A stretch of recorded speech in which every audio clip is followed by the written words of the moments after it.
What is Hello this? guys, YouTube algorithm. Guys, para sa atin to. Sa mga datihan dyan, siguro alam na Algorithm. nila yun. Pero para sa atin, mga content creator na wannabe, mga content creator na nag-dream na magkaroon ng viral video or something, or maraming maging followers, magkaroon ng engagement dito sa TikTok at sa YouTube. So basic algorithm, yung algorithm kasi pala ang pinaka-importante. Hindi ko rin alam na importante pala yun. Kala ko pagkain yun, guys. Kala ko ano yung mga algorithm na yan. Pero dati napag-aralan ko na yan sa sistema ng sa computer uh, computer software. Diba? May mga algorithm. Kala ko yun na naman. Pero dito pala, meron na naman. Kala ko tapos ako mag-aaral ka rin pala dito sa YouTube at saka sa TikTok. So guys, YouTube algorithm. Ang YouTube algorithm pala guys, malaki ang maitutulong sa atin. Sa ating mga baguhan kung paano tayo makikilala at makikita yung mga content natin dito sa TikTok at saka sa YouTube. Paano natin gagawin? Paano tayo susunod sa YouTube algorithm or sa TikTok algorithm? Guys, mag-post tayo ng kung ano yung gusto lang natin. Kasi, mismong si YouTube or si TikTok, nalilito sa atin kung saan tayo ilalagay. So, kala ko noon, yung mga eme lang yun ng mga ibang content creator, yung mga ganito, ganyan. Kailangan mag-post ka na ganito. Diba? Pag matigas talaga ang ulo mo, hindi talaga. So, kailangan hindi matigas ang ulo mo dito, guys. So, kailangan sumunod tayo sa sistema. Ang sistema guys, YouTube algorithm. So yung YouTube algorithm, tuturuan tayo niya kung saan talaga ipupunta yung channel natin. It's regarding to our, yung hilig natin, na gusto natin yung content.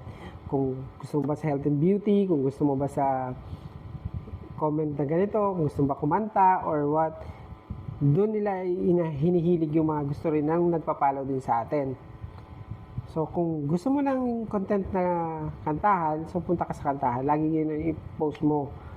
Para naman si TikTok o si YouTube, pwede ka niya ilagay doon sa category na yon para mas madaling makilala yung channel mo.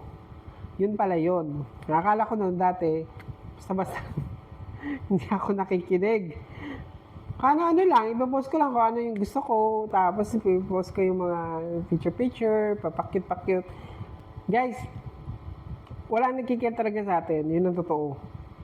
Tsaka kung gusto mo lang tong TikTok or YouTube para lang sa sarili mo lang, okay, continue mo yan.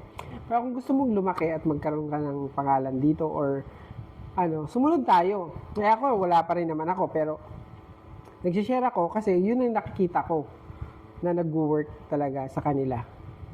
So, sana sa ating lahat mag-work yung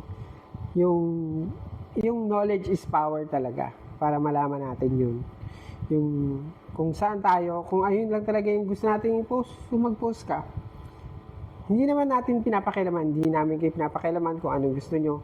Pero kung yun ang gusto nyo, doon na talaga kayo mag-focus at mag-gain muna kayo ng mga followers at subscriber. Kung sikat na kayo, sige mag-post kayo ng kahit ano, walang problema.